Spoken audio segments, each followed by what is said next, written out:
pessoal, sejam todos muito bem-vindos ao nosso podcast Agora Doutor. Eu sou a Thalita, sou uma das gestoras lá do Eco e hoje eu estou muito feliz de poder apresentar esse episódio. Nós vamos falar sobre câncer de mama, prevenção do câncer de mama, pois afinal estamos no mês do Outubro Rosa. O Eco Medical Center é um centro médico localizado ali no bairro Água Verde, onde conta com mais de 40 especialidades médicas, mais de 300 profissionais que conectam você a várias necessidades da sua saúde, seja por meio de consultas, procedimentos, exames, um ambiente totalmente inovador, deshospitalizado, moderno, super agradável. Nós também temos várias conveniências lá dentro, então você pode até chegar antes, aproveitar o local, que vai ser uma honra te receber. Vamos lá então? Gostaria de apresentar nossas convidadas de hoje para falar sobre esse tema tão importante, tão fundamental para a mulher. Hoje nós recebemos a doutora Flávia Kuroda, que é mastologista e ginecologista, mestre e doutora em biotecnologia, com especialização em cirurgia oncoplástica e reconstrutiva da mama. Ela também atua como preceptora da residência em mastologia do Hospital Nossa Senhora das Graças, aqui em Curitiba, e está formando aí novas gerações de especialistas nessa área tão importante. Doutora Flávia, obrigada pela presença aqui, desde já. E quero apresentar também a doutora Georgia Cons, que é oncologista clínica, graduada pela Universidade Estadual de Maringá, com residência em clínica médica pela UEL e especialização em oncologia clínica pelo Hospital de Câncer de Barretos. Também atua como docente em oncologia e é membro da SBOC e da ASCO. Hoje integra o corpo clínico da Eco Oncologia, com foco também em atendimento integrado e humanizado. Então, muito obrigada, sejam muito bem-vindas. A gente já agradece vocês toparem ter essa conversa aqui conosco. Agora eu queria aproveitar e pedir para as duas, se puderem falar um pouquinho sobre a história de vocês dentro da medicina e principalmente a atuação na área, né? O que levaram a vocês a escolher essa área? Por favor, doutora Flávia. Então, obrigada pelo convite, é um prazer enorme estar aqui, trazendo informações sobre prevenção, sobre diagnóstico precoce. Acho que informação é tudo hoje. E a minha história na medicina, eu tenho como grandes referências, né, os meus pais, que são médicos. E após 3 anos de residência médica em ginecologia e obstetrícia, resolvi fazer a mastologia, mais 2 anos de residência, e depois mais 1 ano de especialização em reconstrução mamária. Hoje eu atuo no Centro de Doenças da Mama, que é a parceria com o Ecomédico, e que temos 10 mastologistas integrantes que trabalhamos de forma multidisciplinar. E eu, junto com o Dr. Cícero Urban, a gente faz parte da reconstrução mamária.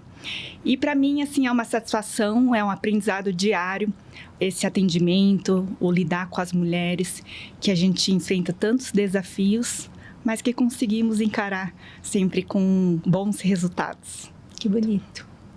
E você, doutora? Eu tenho uma história um pouquinho diferente da Flávia, né, na medicina e na oncologia. Não tenho nenhum familiar médico. Desde pequena sempre quis ser médica, não sei exatamente porquê, né, mas tinha esse apelo lá já maior e já adolescente, gostava de lidar com pessoas, achei que a medicina seria uma boa área e justamente por isso lá na frente, né, na residência de clínica mesmo, não antes disso, eu me deparei com alguns pacientes oncológicos que me tocaram, né, com histórias de vida, enfim, tive alguma história familiar também relacionada oncológica, né, então isso me tocou, eu falei, eu acho que talvez aí eu possa ajudar, talvez aí eu possa ter o meu papel. E foi aí que eu parti para a especialização de oncologia clínica, né? E depois, trabalhando ao longo dos anos, eu me deparei daí com as pacientes femininas mesmo, né? E daí surgiu algum tipo de empatia, eu fui ao longo dos anos gostando de trabalhar com esse público mesmo, né? As mulheres, então sempre tive preferência por atender pacientes femininas, as histórias de vida, todas as questões, né, do cuidado integral. E a oncologia, ela vem de encontro a isso quando você não olha só aquela doença que a pessoa tem, e sim todo o espectro, né, que envolve uma pessoa com uma doença grave, com uma doença que mexe em várias esferas, né. E tô também ali na eco-oncologia, e estou muito satisfeita porque a gente consegue fazer esse cuidado integral dessas mulheres e dos outros pacientes também. Que bacana, um chamado mesmo, né? Uma vocação, um dom. Muito legal. Para a gente começar, quero perguntar, né, o básico aqui para a doutora Flávia. O que é o câncer de mama, então? E qual que é a sua prevalência hoje no Brasil? Sim. Então, o câncer de mama, ele é uma neoplasia maligna que se manifesta a partir de uma multiplicação desorganizada de uma célula que acaba formando um nódulo ou um tumor com uma capacidade de extravasar, invadir tecidos ao redor e às vezes até disseminar para outros órgãos à distância. E quando a gente fala de prevalência, né, os dados do INCA mostram que para 2025 é estimado aproximadamente 74 mil casos novos de mulheres com câncer para esse ano. Então, é um câncer mais comum na mulher, é um número muito alto que assusta, mas que também tem um lado bom, né? Que quando a gente diagnostica precocemente, ele tem altas chances de cura. Então.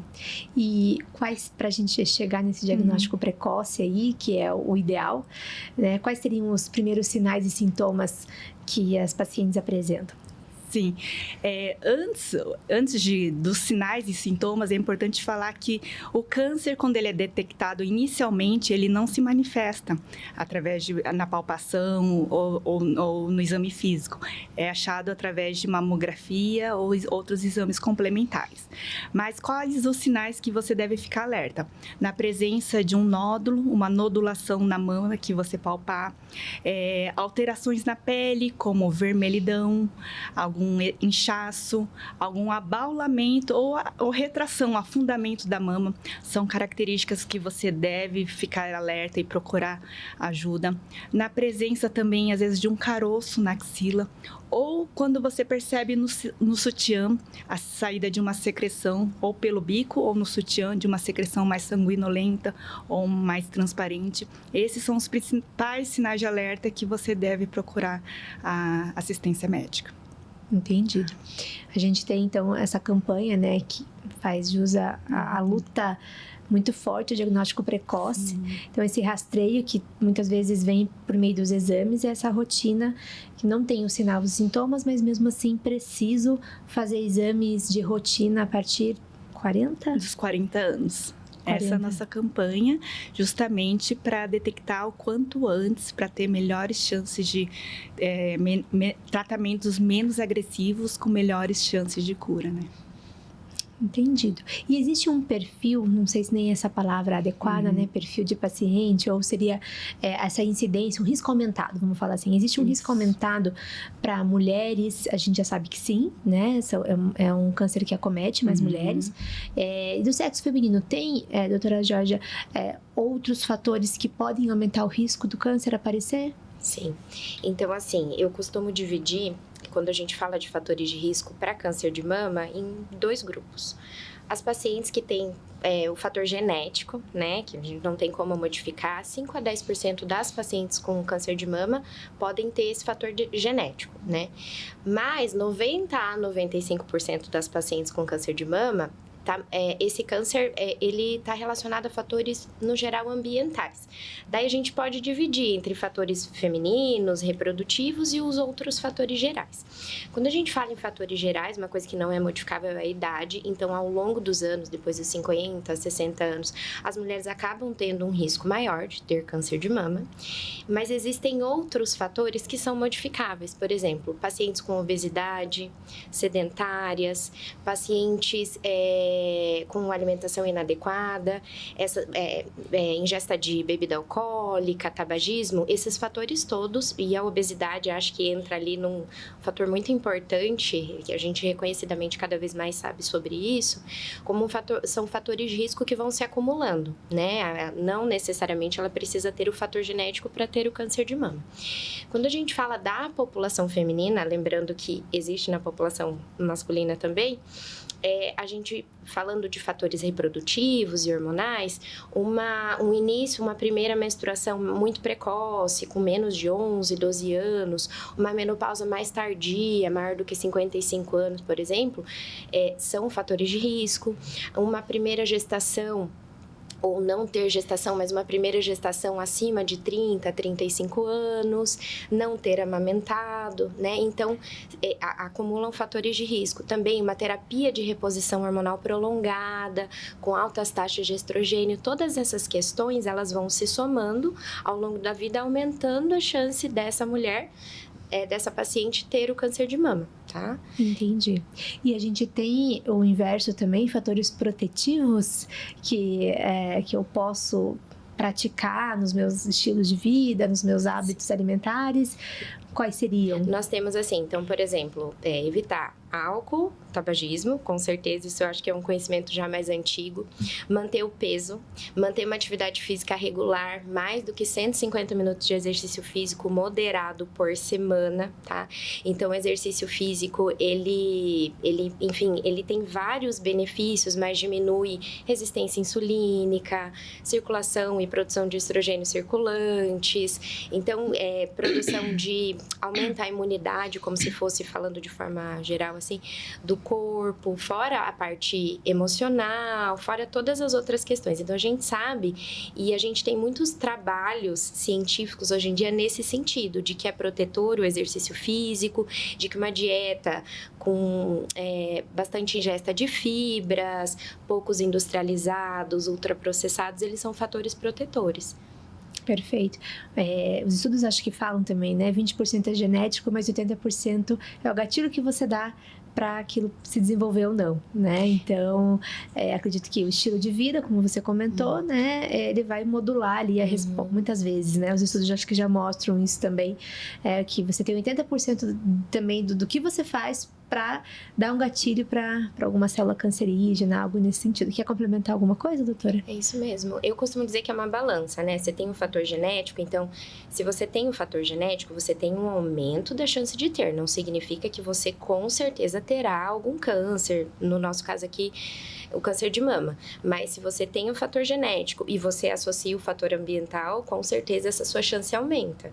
Se você tem um fator genético e você diminui esse fator ambiental, você faz o que é protetor, daí talvez você reduza essa chance, né? E se mesmo não tendo fator genético, você tem esse fator ambiental pesando muito, né? Todo desregulado, né? Então você tem uma chance maior. Aumentada. Isso. E quando a gente fala dessa luta pelo diagnóstico precoce, caso realmente a pessoa, né, apresente esse diagnóstico, a gente, não sei se existe uma estatística, em quantos por cento a gente aumenta a chance de cura ou ter um tratamento, um prognóstico melhor, quando a gente consegue detectar algo no início. Existe uma porcentagem? Sim, geralmente quando a gente fala tumores iniciais, né, com menos de 2 centímetros, detectado inicialmente, a gente consegue fazer tratamentos, né, como eu disse, menos agressivos e com taxas de cura aí de 95%. Uau. Então, é muito importante isso, a gente frisar o diagnóstico precoce, porque eu falo como se fosse uma praga, né? Num quintal, quando você pega a primeira praga, você consegue tirar desde a raiz e tá solucionado. Agora, a partir do momento que você vai deixando e se estende, o tratamento também é mais agressivo. Muda. Então, pensando nisso, doutora, qual é a hora certa de procurar o profissional mastologista? Até se puder esclarecer se eu posso ir no próprio ginecologista, ou além do meu ginecologista, que é anual, eu também, em algum momento, eu preciso ir no mastologista. Sim, quando você evidencia alguma alteração na mama, né, que foi falado anteriormente, algum exame, durante o exame palpa alguma coisa diferente, eu acho que é importante você procurar, pode ser o ginecologista, pode ser o mastologista. Quando você vai fazer os exames de rastreamento e evidencia alguma alteração nos exames, BIRADS 3, BIRADS 4, 5, né, pode ir para o ginecologista. O ginecologista geralmente nos encaminha, né, para fazer condutas mais assertivas. Nas pacientes que também têm um alto risco, né, um histórico familiar com câncer de mama, câncer de ovário, é importante vir à consulta com o mastologista até para estratificar esse risco e a gente criar medidas, né, de prevenção e de controle com exames mais apropriados para isso. E é claro também, né, quando no momento do diagnóstico, a diagnóstico de câncer de mama ou lesões precursoras que precisa de intervenção cirúrgica, nós fazemos todos esses tratamentos, desde do diagnóstico, do tratamento e o do segmento do câncer de mama. Olha só, quanta informação. Quando a gente fala em exames, você comentou agora, né, de a gente vai ter que fazer um rastreio. É a mamografia, o padrão ouro? Posso fazer uma ressonância? Posso fazer uma tomografia? Quais os exames realmente imprescindíveis para fazer esse rastreio? Então, o principal exame de rastreamento é a mamografia. É o principal exame que comprovadamente mostrou uma redução da taxa de mortalidade de 22% até 30%. Então, a mamografia a partir dos 40 anos, de forma anual para todas as mulheres. A ecografia ou a ressonância são exames complementares, que são solicitados em algumas situações. Por exemplo, a ecografia na evidência de um nódulo, para você poder diferenciar se é um nódulo ou se é um cisto. Nas pacientes jovens que têm mamas densas, né, a mamografia não vai ser tão eficaz quanto o ultrassom. Ou nas pacientes até que usam prótese, pode ser utilizado o ultrassom também. A ressonância também é um método complementar à mamografia, indicado para as pacientes de alto risco, para as pacientes que usam próteses, ou quando a mamografia ou o ultrassom ficou inconclusivo, a gente acaba solicitando a ressonância para dar uma conclusão sobre a lesão. Perfeito. Então, lembrando a vocês que não é com o Medical Center, vocês encontram os especialistas, tanto ginecologia quanto a mastologia, a oncologia também, esses exames, tudo no mesmo local, né? Então, você não precisa ficar se deslocando em vários locais da cidade, você tem esse apoio no mesmo lugar. E eu queria perguntar para vocês se ainda existe essas mulheres, se vocês percebem até quando elas chegam no consultório, existe realmente um medo da mulher, elas ainda sentem medo de falar sobre o câncer de mama? É real isso? O que elas chegam com receio de ir fazer os exames, muita dúvida, apesar de ser um assunto que é amplamente falado, já hoje acho que muito mais do que nos anos, né, em anos anteriores, principalmente nesse mês de outubro, ainda as mulheres sentem esse receio de falar. Se vocês puderem comentar o que acontece dentro do consultório, eu acho que as mulheres de casa vão ser impactadas com essa informação. Eu acho que todas as mulheres sempre têm alguma referência de uma paciente com câncer, ou que fez um tratamento oncológico, que fez talvez uma mastectomia, uma mutilação, então acaba achando melhor não mexer onde está quieto, né? Tem essa filosofia, mas eu vejo que hoje, com a informação, as mulheres estão mais seguras em fazer os exames, mais preocupadas com a sua saúde das mamas, com a saúde do corpo. Eu vejo o engajamento melhor das mulheres hoje, né? Talvez aquelas que acabam palpando alguma coisa diferente, demoram um pouco, tem uma leve resistência para ir fazer os exames, mas depois, com a ajuda do apoio da família, tudo acaba indo para o tratamento. Eu acho que a conscientização aumentou bastante no sentido do diagnóstico precoce, aumentar muito as chances de cura e o tratamento. Então, me parece, né, que as pessoas não estão deixando um pouquinho medo, ainda tenho medo, mas eu prefiro ir para eu ter o diagnóstico precoce. Essa conscientização acho que tem aumentado, sim, né, ao longo do tempo. Eu acho que hoje em dia a gente tem mais, eu percebo que nós temos mais contato com essas pacientes mais informadas, que buscam mesmo a prevenção, os exames de forma precoce, do que essas pacientes com mais receio. Acontece às vezes, né, de você atender uma paciente que estava com receio, que já chega com um tumor um pouco mais avançado porque ficou ali escondendo na família. Geralmente até pacientes mais idosas, pacientes mais jovens, acho que talvez elas estejam mais informadas e visam procurar mais cedo mesmo. Então, cada vez mais a gente tem pacientes mais jovens, mais orientadas e de todas as idades, claro. Mas eu vejo que se modificou ao longo dos anos mesmo esse conhecimento, esse receio. É compreensível o receio, né? Eu acho que o câncer de mama, apesar do conhecimento maior, da difusão de informação muito maior, ele ainda, ali no momento em que a paciente tem o diagnóstico, é difícil, né? Porque a mama é uma questão estética, é uma questão feminina, né? E daí, às vezes, ela tem aquele familiar, aquele conhecido que fez quimioterapia, que fez a mastectomia, e existe uma preocupação ali no momento do diagnóstico. Será que vou ter que fazer químio? Será que vai ter que tirar a minha mama? Mas mesmo assim, eu acho que a difusão do conhecimento, o diagnóstico precoce, traz essas pacientes antes mesmo. Que bom. E quando a gente fala em avanços da medicina, doutora Georgia, em relação aos tratamentos mesmo, a gente vê que a medicina evoluiu absurdamente em todas as áreas, desde procedimentos, exames. Então, o que a gente tem hoje? O que representa esses avanços hoje para paciente, seja em termos de diagnóstico, mas de tratamento em si? O tratamento no sentido da oncologia mamária mudou radicalmente nos últimos anos, assim. A gente tem muitas tecnologias, eu acho que primeiro avançou e se modificou o conhecimento que a gente tem da doença. Nós sabemos que o câncer de mama não é uma doença só, não é doença única, a gente fala que é heterogênea a doença, né? Existem alguns tipos, esses tipos têm outros tipos e a gente aprendeu isso ao longo dos anos e sabendo isso, a gente consegue direcionar melhor os tratamentos, tanto nos estadios mais iniciais, quando você vai planejar uma cirurgia, quanto nos mais avançados. Por exemplo, nos estágios iniciais, igual a Flávia falou, no estágio 1, né, doenças menores. Mesmo assim, alguns tipos, talvez você precise fazer quimioterapia.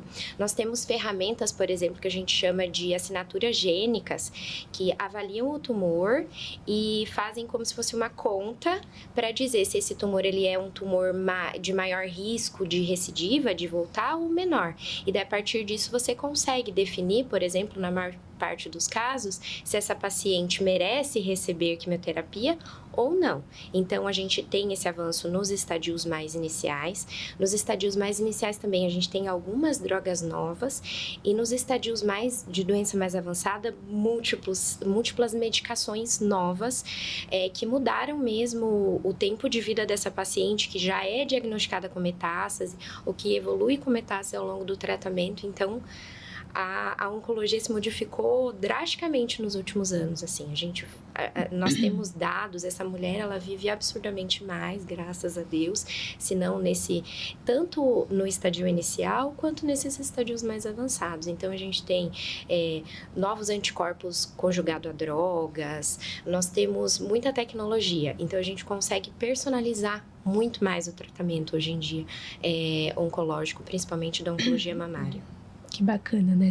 Poder oferecer isso hoje para o doente, né? Diferente de anos atrás, né? Que a gente sabe que não devia ter as mesmas, assim, tecnologias, estudos científicos, né? Conseguir trazer isso para o dia a dia do paciente. Então, acho que o paciente só tem a ganhar. E além do avanço da medicina, quando a gente fala em cuidado integral, né? Além de você poder oferecer um tratamento medicamentoso bacana para esse paciente, melhor, mais assertivo, mais rápido, que outros cuidados, doutora Georgia, assim, a gente consegue promover para esse paciente? Esse cuidado integral que eu falo, emocional, né, da parte psicológica, da parte da alimentação, talvez, da condição física desse paciente. Como que a gente pode apoiá-lo? Eu costumo dizer que antes da pessoa ter esse diagnóstico, ela é uma pessoa. Então, ela tem todas as camadas que uma pessoa tem. Emocional, ela tem a família, ela tem o trabalho dela, ela tem todas... E tudo se modifica quando ela recebe o diagnóstico de câncer de mama. Então, não tem como você pegar e falar assim, ela tem esse tipo de câncer de mama, só fazer isso. Ela tem esse tipo, eu vou tratar desta forma. Não, você precisa agir em todas essas esferas, né, que estão modificadas. Então, você precisa de um suporte psicológico, na maior parte das vezes. Na verdade, eu acho que todo mundo deveria ter esse suporte psicológico. Ainda mais nesse momento. Ainda mais nesse momento. Todo mundo deveria ter, mas nesse momento é mais importante ainda. Ela tem que ter o suporte psicológico, o nutricional, porque por mais avançados os tratamentos que a gente tem hoje em dia, eles não são isentos de efeitos colaterais, né? Então, muitas vezes o suporte nutricional, o suporte do educador físico, ele vai nos ajudar a combater esses efeitos colaterais do tratamento oncológico, né? Então, não tem como só olhar para o tratamento e prescrever o tratamento. Você tem que fazer um tratamento integral. O ano passado, no Congresso Europeu de Oncologia, foram publicados dados de um estudo de pacientes que fizeram quimioterapia. E daí, uma parcela dessas pacientes, elas faziam quimioterapia depois da quimioterapia com exercícios assistidos, então, orientados, e uma parcela fazia orientação, mas fazia do jeito que elas achavam correto. E foi verificado que a paciente que fazia esse exercício físico orientado, ela tinha menor chance da doença recidivar e ela vivia mais tempo. Para a gente ver a importância das outras coisas além do tratamento oncológico. Não é um tratamento medicamentoso, né? É exercício físico. Também tem trabalhos que falam de ingestão de fibras de forma adequada, também prevenindo, também aumentando, melhorando o efeito de tratamento. Então, eu acho que a gente agir globalmente nessa paciente com as outras esferas, você consegue fazer com que esse tratamento seja mais bem sucedido, que ela passe por esse tratamento que a gente sabe que não é simples, de uma forma melhor, né? E então eu acho que tem muita coisa para ser feita além do que só o tratamento oncológico específico, né? Que é uma parcelinha do todo. Sim, o suporte ao paciente de forma multidisciplinar mesmo. Quanto maior for a rede de apoio dele, como você falou, mais sucesso no tratamento, autoestima, uma mentalidade positiva que vai acompanhar esse paciente. E acho que a família também se envolver, né? Acho que você deve ter histórias aí, com certeza, para contar também de como a família é importante nesse momento, né? Para a mulher que, às vezes, né, já tem a demanda de filho, tem a demanda de casa, profissional, às vezes provedora também do lar, e, né, chega num momento que ela não espera, porque é um câncer, eu não sei se é uma impressão, mas assim, acomete mulheres jovens também, de 30 e 35 anos, e onde não se espera uma doença grave, assim, né? Inicialmente são saudáveis, né? Então, acho que a família, nesse momento, acho que vocês devem ter isso muito forte no consultório. É muito importante o apoio familiar para essa paciente, assim, a gente vê o quanto isso tem impacto positivo no decorrer do tratamento. Então, a importância, né, de apoiar. E, doutora Flávia, quando a gente está falando de avanços da medicina, quando a gente fala daí do tratamento cirúrgico mesmo, né, essa paciente vai ter que ser submetida, como é que tá essa questão da cirurgia? Conta pra gente. Eu acho que estamos na mesma linha da oncologia, com tratamentos mais individualizados, menos agressivos, né, e com melhores chances de ótimos resultados, né, e especificamente no tratamento cirúrgico, a gente está uma tendência de descalonamento, né, são cirurgias menos agressivas e menos extensivas, tanto no ponto de vista da mama, da axila e na reconstrução mamária também, né? A gente vê a reconstrução mamária hoje é parte integral, né, fundamental do tratamento do câncer de mama. A gente são técnicas de cirurgias oncoplásticas aliadas ao tratamento oncológico. E com essas técnicas a gente consegue devolver, né, a percepção da imagem corporal, né? Às vezes acaba fazendo uma mastectomia ou uma ressecção segmentar que a mama fica deformada. Com essas técnicas a gente consegue entregar um resultado melhor. E isso é muito importante, né, para a paciente. Hoje eu falo que antigamente o tratamento oncológico visava controle da doença, diminuir a mortalidade, diminuir o risco do câncer voltar. Mas hoje não, além disso, a nossa preocupação é que a paciente retome, né, seu convívio, a parte física, a parte emocional, sexual é muito importante. Então, eu acho que o tratamento do câncer de mama está visando não só o controle da doença, mas também o resgate da qualidade de vida dessas pacientes. Que importância. No mesmo passo que a gente fala de novas tecnologias, a gente discute muito também essas outras questões, né? As questões de efeito colateral de tratamento, o que você pode melhorar também, da sexualidade, né? Então, isso é muito importante. Então, ao passo que, às vezes, você discute, nossa, dados de uma droga muito moderna, existe uma preocupação em discutir esse outro espectro do que ela está sentindo, como que ela vai fazer para retomar, como você vai fazer para diminuir o efeito colateral, às vezes, daquele tratamento que você está fazendo. E daí, essa questão da reconstrução da mama, de ser muito menos agressivo o tratamento, ou de você conseguir preservar muito melhor ali a mama, essa autoimagem da mulher. Eu acho que o medo que você perguntou antes do diagnóstico vem muito daí também, né? Então, a gente discute novas tecnologias, mas para talvez chegar nesse ponto dessa outra parte da vida da mulher que fica afetada com o tratamento oncológico. Porque a mama representa muito para a mulher, né? Certeza. Então, acho que é bem colocado mesmo esse ponto. O medo de ter um diagnóstico, até pensando já uma mastectomia, né, de ter uma mama deformada ou outras situações, né? E não é uma regra, então, doutora Flávia, toda paciente que tem câncer de mama vai precisar de cirurgia. Como que é? Assim, isso é um ciclo, assim, é uma jornada? Vai fazer sempre a quimio, vai fazer a rádio? Claro que eu acredito que os medicamentos vão mudar, devido, né, à classificação de como que tá esse tumor. Mas e a cirurgia, ela sempre vai ocorrer?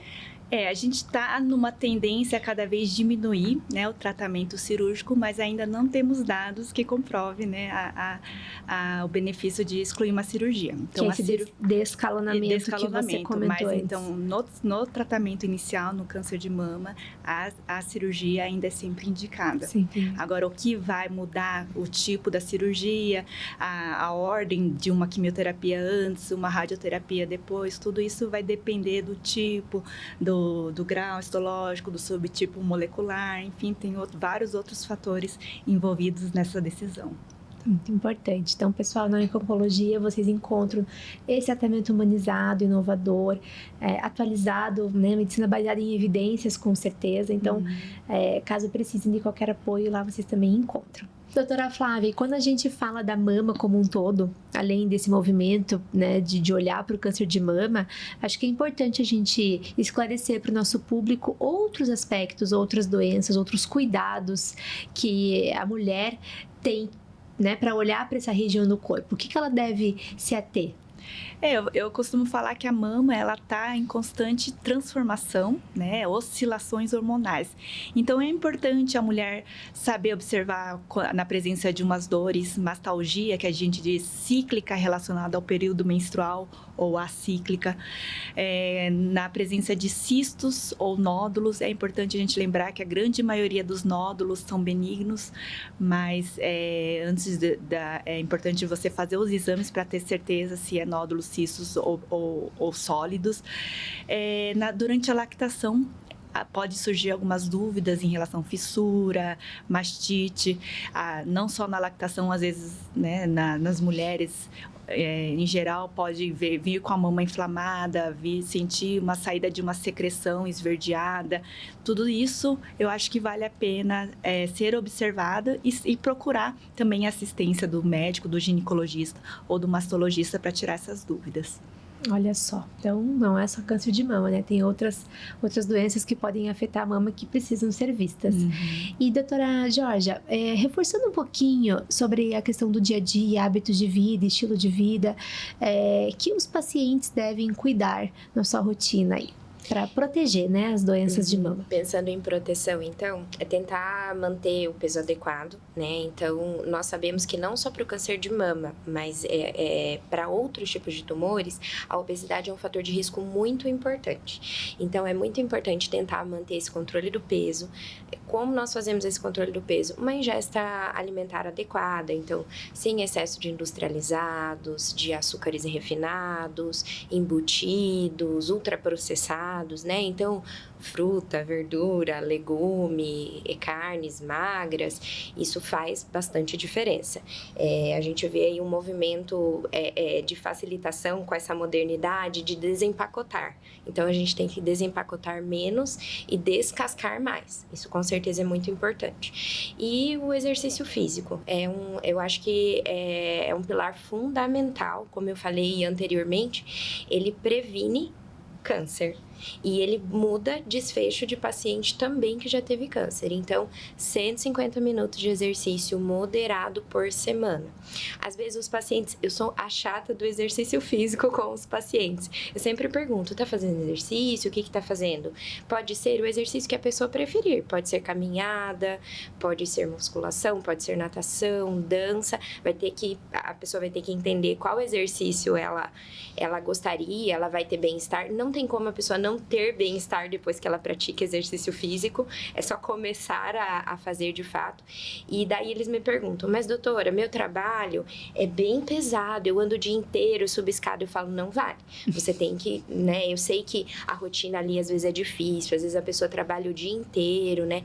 Mas é muito importante tentar encaixar, pode ser 30 minutos por dia, 5 vezes na semana, mas é importante tentar encaixar esse exercício, porque ele vai fazer diferença. E daí não serve o do trabalho, de subir escada, tem que ser exercício mesmo e você pode tentar encaixar na sua rotina o exercício que você mais gosta de praticar mesmo. Perfeito. É fundamental. Ele tem que ser intencional, né? Tem que ser intencional. Porque a gente já escutou isso de uma profissional aqui também, e eu falo, vou fazer uma brincadeira, eu vou deixar assim, ó, já certo em todos os episódios, que sono, alimentação e exercício físico é para todos, em todas as patologias, em todas as prevenções, promoção de saúde, autocuidado, autoestima, bem-estar. É impressionante. Todos vocês têm a mesma. Então, assim, que não só para o doente, né? Mas para nós que, né, estamos saudáveis aqui, todo mundo tem que procurar fazer, né, uma alimentação, não é porque eu tô doente que eu tenho que comer fibra. Eu tenho que comer fibra sempre. Então, já fica assim, escrito aqui em todo o podcast que não muda. Bom, a gente tem algumas perguntas dos nossos seguidores e eu queria passar para vocês. Vou continuar aqui então com a fala da doutora Georgia. Doutora, o câncer de mama sempre causa dor ou ele pode ser silencioso? Na maioria das vezes ele é silencioso, como a Flávia já citou, quando você tem uma lesão pequena, inicial, dificilmente você vai ter algum sintoma, você não vai muitas vezes nem conseguir palpar mesmo, né? Por isso que o autoexame não substitui os exames de triagem mesmo, e por isso os exames de triagem, a mamografia é tão importante, porque quando o tumor é inicial, você geralmente não vai sentir nada. Quando você geralmente vai sentir? Quando ele tá uma lesão maior, como a Flávia falou, que às vezes tem uma retração da pele, ou uma retração do mamilo, ou tem um linfonodo palpável, ou tem dor, mas dificilmente esse tumor no início ele vai dar algum sintoma. Então que o câncer de mama sempre causa dor é mito. Não. Então a importância do rastreio, né? Não esperem ter a dor. Então, não é uma doença que tem que esperar sentir algo, seja um caroço ou seja a dor em si, né? Doutora Flávia, é verdade que as mulheres mais velhas, né, devem se preocupar com o câncer de mama?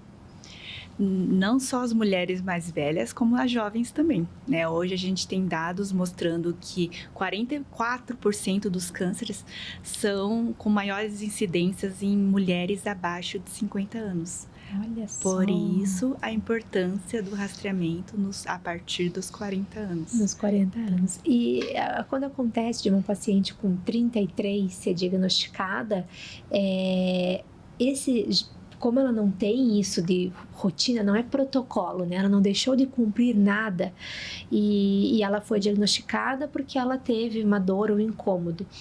Geralmente nessa idade é assim que acontece o diagnóstico, é mediante a observação da paciente. Nas pacientes jovens, na grande maioria, elas acabam sentindo ou palpando o nódulo.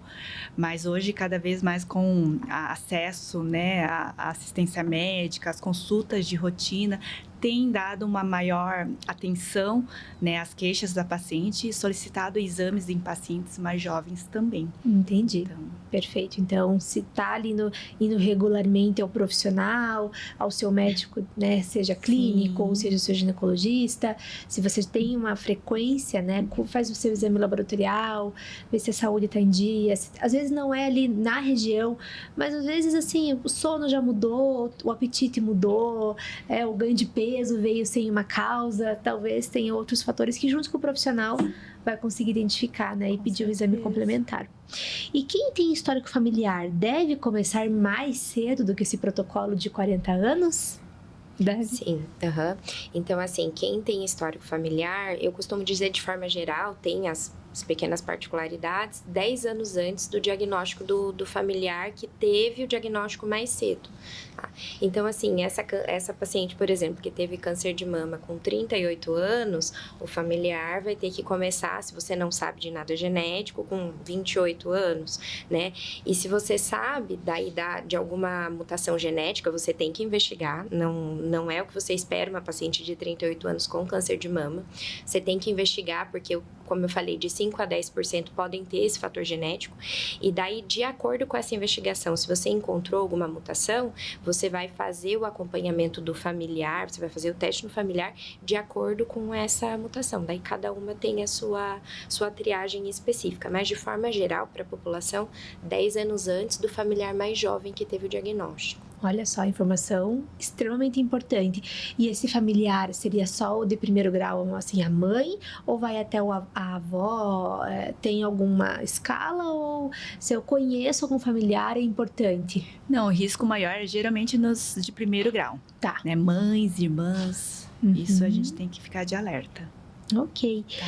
E, doutora Flávia, a mamografia realmente ela é segura? Ela causa dor? A mamografia é segura, tanto é segura que até reduz, né, a mortalidade em até 22%. Ela é segura, como ele necessita de uma compressão localizada para você conseguir visualizar todo o parênquima mamário, em algumas pacientes que têm uma sensibilidade maior nas mamas, pode causar um pouco de desconforto ou dor.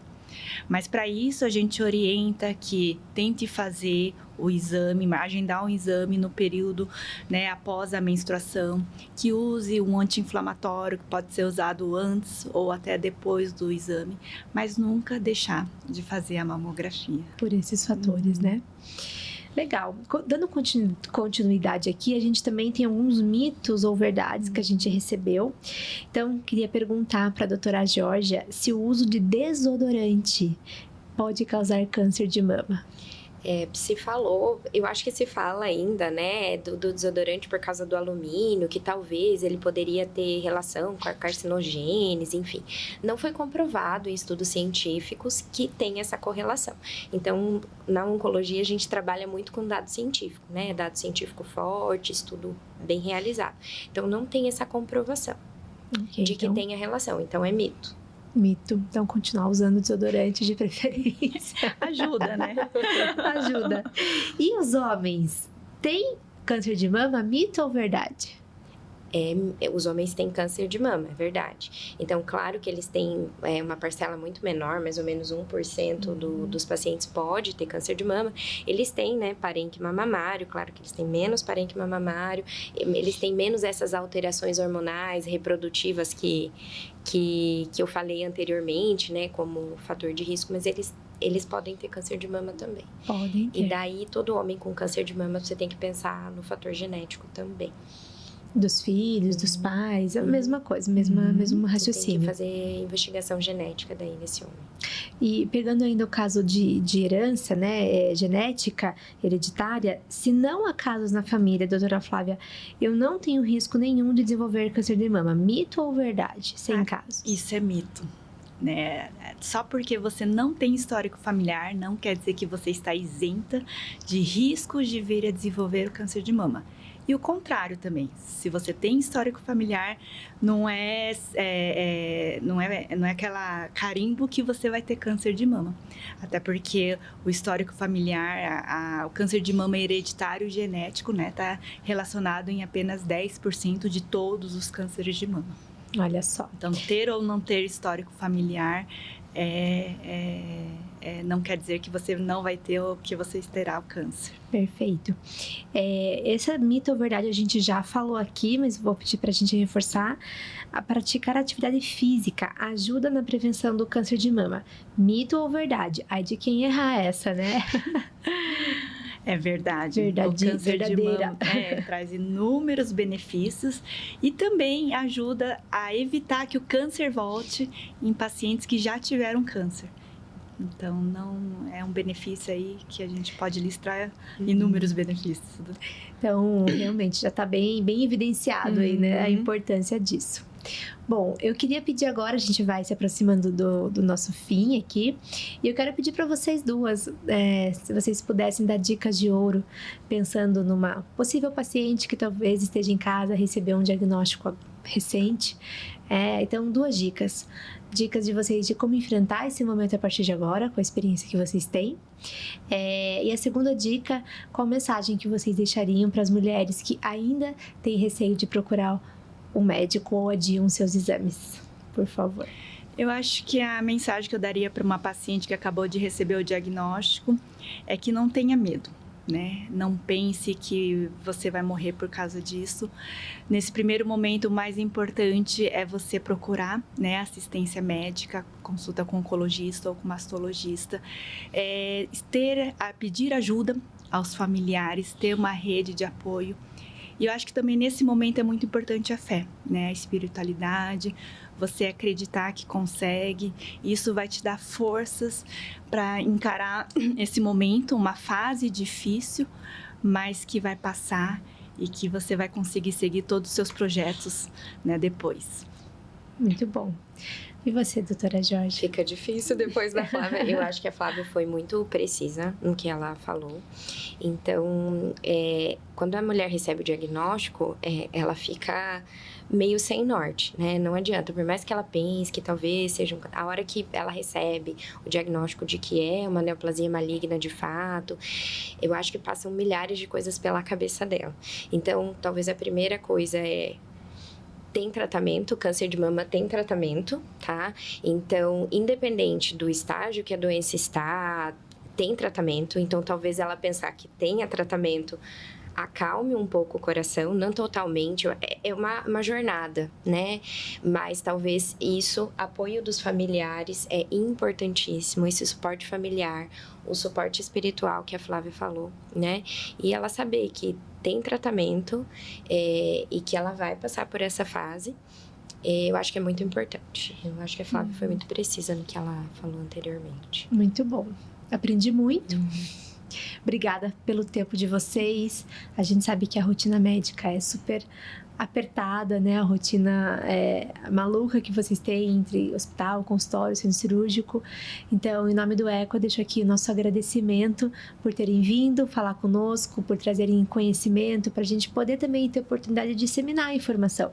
Que o podcast que a gente faz aqui é muito isso, levar a informação, chegar nas pessoas, trazer conhecimento científico com especialistas que estão lá conosco. Então, mais uma vez, muito obrigada. Foi uma honra de verdade poder conversar com vocês hoje. Fica convite para as próximas, tá bom?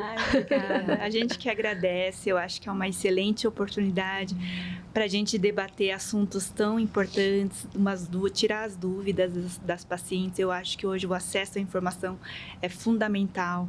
Os cuidados com prevenção, que foi tanto debatido aqui, eu acho que fica essa dica, né, para cada ouvinte aqui, e que a gente consiga fazer cada vez mais uns tratamentos iniciais com melhores chances de cura e trazendo sucesso aí no tratamento para todos. Eu queria agradecer também, Thalita, pelo convite. É um prazer. É um prazer falar sobre informações, falar sobre prevenção. Eu acredito que o conhecimento, ele salve vidas mesmo. A difusão da informação salve vidas.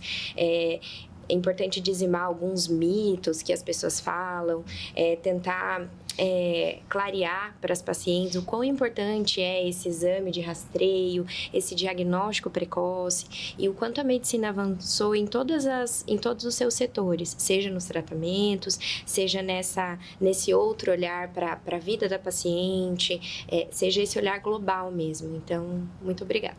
Imagina, mais uma vez, parabéns pelo trabalho, pela diferença que vocês fazem na vida de todos que vocês cuidam. É muito lindo de ver. Admiro muito vocês, de verdade. Tá? Bom, pessoal, a gente está chegando ao fim desse episódio. Se você gostou, por favor, curta as nossas redes sociais, compartilhe esse conteúdo a quem você achar que é importante. Não deixe de nos acompanhar. Segue aqui todas as nossas redes sociais, nosso telefone. E se precisarem de nós, lembre-se que nós estamos ali no bairro Água Verde. Será um prazer poder cuidar da sua saúde.